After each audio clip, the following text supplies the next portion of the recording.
जब मैं हाथ में दूध का ग्लास लिए बेडरूम में घुसी, अब तक सब कुछ वैसे ही था जैसा मैंने सोचा था, लेकिन मुझे बिल्कुल भी आभास नहीं था कि एक मुझे कुछ ही देर में ज़ोरदार झटका लगने वाला है।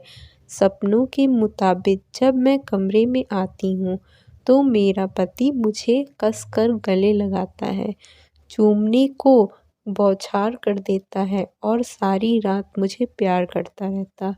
लेकिन वास्तविकता में जब मैं कमरे में घुसी, उससे पहले ही वो सो चुका था।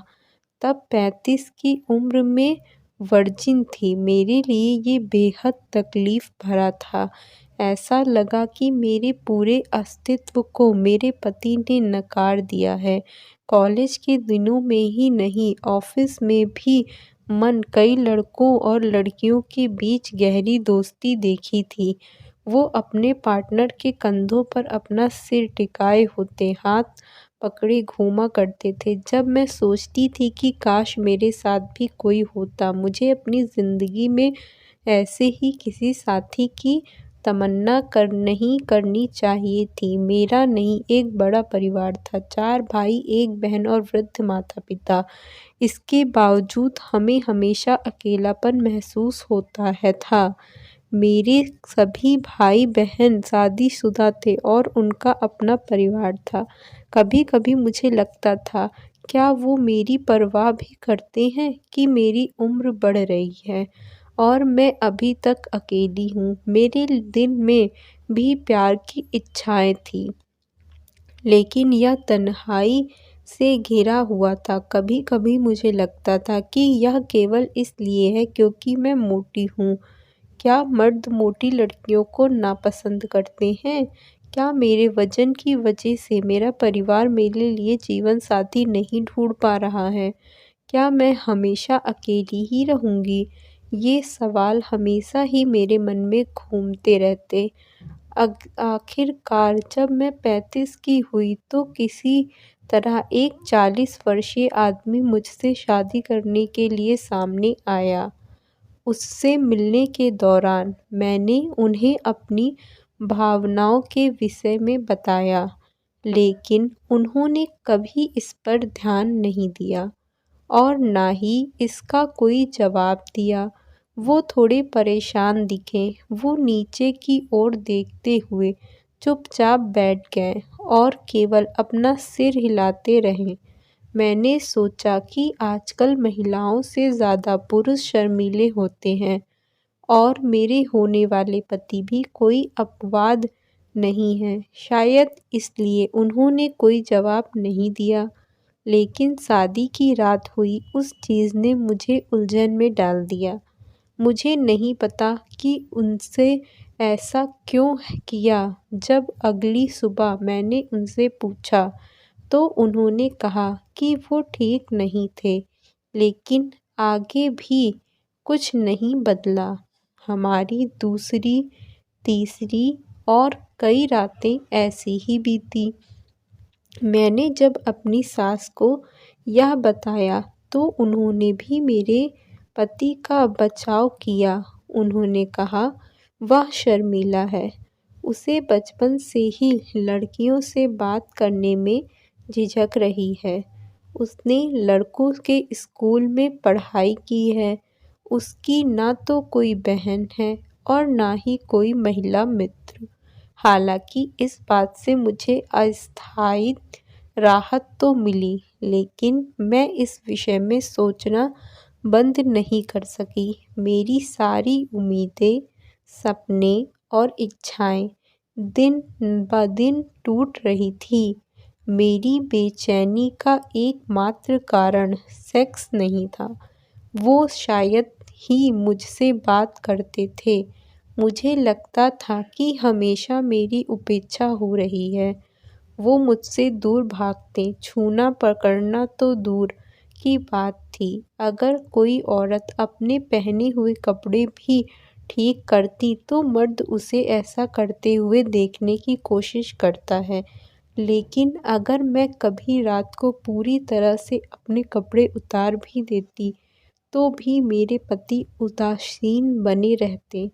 क्या मेरा वज़न उनके इस व्यवहार का कारण है? क्या उन्होंने मुझसे किसी दबाव में शादी की है? मुझे नहीं मालूम था कि ये सब बातें किससे शेयर करूं। मैं अपने परिवार से बात नहीं कर सकती थी क्योंकि सब यही सोचते कि मैं बहुत खुश हूँ। लेकिन मेरे सब्र का बांध टूट रहा था। मुझे इसका हल ढूँढने की ज़रूरत थी। आम तौर पर छुट्टियों वाले दिन भी वो घर नहीं रहते थे। वो या तो अपने किसी मित्र के घर जाते या अपने माता-पिता को बाहर ले जाते थे। संयोग से उस दिन वो घर पर ही रहे। मैं कमरे में घुसी और अंदर के दरवाज़ा बंद कर दिया। वो बहुत तेज़ी से अपने बिस्तर से उठे, मानो कूद गए हों। मैं उनके पास गई और प्यार से पूछा, क्या आप मुझे पसंद नहीं करते? हम अब तक एक बार भी अंतरंग नहीं हुए, ना ही आपने अब तक कभी अपनी भावनाओं के विषय में भी बताया। आखिर आपकी समस्या क्या है? उन्होंने झटके से जवाब दिया, मुझे कोई समस्या नहीं है। जब उन्होंने यह कहा तो मैंने सोचा कि यह मौका है उनके करीब जाने का, अपनी तरफ अपनी आकर्षित करने का। मैंने मैंने उनसे शारीरिक छेड़छाड़ शुरू की। मैंने सोचा कि इससे उन पर कोई असर होगा, लेकिन उन पर कोई असर हो नहीं रहा था। जब उत्तेजना का कोई भाव भी नहीं दिख रहा था, मुझे नहीं पता था कि किससे इस बारे में पूछना चाहिए। लेकिन यह बात मुझे परेशान करती थी कि जैसे किसी स्त्री की सुंदरता के बारे में पुरुष आकलन करते हैं, मैं क्या अपने पति के शारीरिक गुणों का आकलन नहीं कर सकती? अगर मुझे उससे कुछ उम्मीदें हैं, तो यह गलत क्यों है?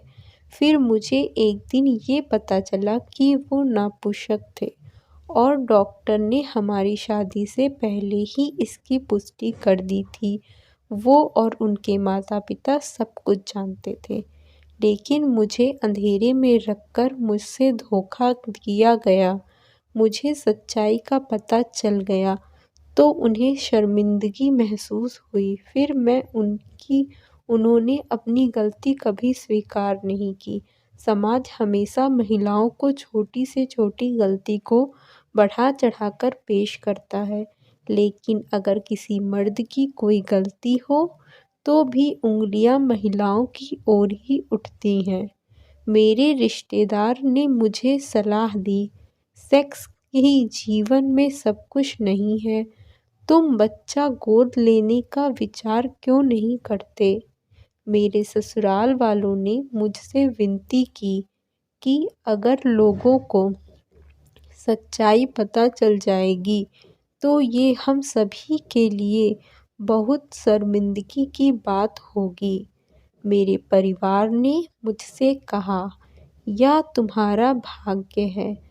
लेकिन इस दौरान मेरे पति ने जो कहा, उससे मुझे बेहद ठेस पहुंची। उन्होंने कहा, तुम्हें जो अच्छा लगता है वो करो, किसी और के साथ हो सकती हो। मैं तुम्हें परेशान नहीं करूँगा और ना ही किसी को इसके बारे में बताऊँगा। अगर उससे तुम्हें बच्चा हो जाए तो मैं उसे अपना नाम देने के लिए तैयार हूँ। किसी भी औरत को अपने पति के ऐसे विचारों को नहीं सुनना चाहिए। वो बेईमान था और वह खुद के और अपने परिवार के सम्मान को बचाने के लिए ऐसा कह रहा था। वो मेरे पैरों पर गिरकर रोने लगा और कहा, प्लीज़ इसे किसी को मत बताना और ना ही मुझे तलाक देना। उसने जो सुझाया वो मैं सोच भी नहीं सकती थी। अब मेरे पास केवल एक ही विकल्प था, या तो मैं उसे छोड़ दूँ या उसे अपना जीवन साथी मानकर अपनी इच्छाओं का त्याग कर दूँ। अंत में मेरी भावनाओं की जीत हुई। मैंने अपने उस तथाकथित पति का घर छोड़ दिया। मेरे माता-पिता ने मुझे स्वीकार नहीं किया। अपने दोस्तों की मदद से मैं एक लेडीज़ हॉस्टल में चली गई। जल्द ही मुझे एक नौकरी मिल गई। धीरे-धीरे ही सही, मेरा जीवन पटरी पर आने लगा और मैंने कोर्ट से तलाक की अर्जी डाल दी। मेरा पति और उसके परिवार वालों ने बेशर्मी दिखाई। उन्होंने सच्चाई को छुपाते हुए शादी टूटने की आड़ में मुझ पर ही शादी के बाद संबंध बनाने का आरोप मढ़ दिया। मैं लड़ी और अपनी मेडिकल जांच करवाई। 3 साल लग गए लेकिन आखिरकार मुझे तलाक मिल ही गया। मुझे ऐसा लगा जैसे कि मेरा पुनर्जन्म हुआ। आज मैं 40 की हो गई हूँ और अब भी वर्जिन हूँ। इस दौरान मुझसे कई मर्दों ने संपर्क किया। वो सोचते थे कि मैंने अपने पति को इसलिए छोड़ दिया उससे मुझे यौन संबंध में संतुष्टि नहीं मिलती थी और वे मुझसे वो सब करना चाहते थे। यह मेरे बारे में गलत और बकवास बातें थीं। मैं ऐसे मर्दों से दूर रहने की कोशिश करती थी। इनमें से कोई मुझसे शादी या समर्पित रिश्ता कायम नहीं करना चाहता था। मैं अपनी इच्छाओं, सपनों और भावनाओं को केवल उनके साथ शेयर करना चाहती हूँ, जो मर्द मुझसे प्यार करे, मेरी परवाह करे, मेरी भावनाओं को समझे और जीवन भर मेरे साथ रहना चाहे। मैं उस मर्द का इंतज़ार कर रही हूँ। कहानी अच्छी लगी हो तो चैनल को सब्सक्राइब करें।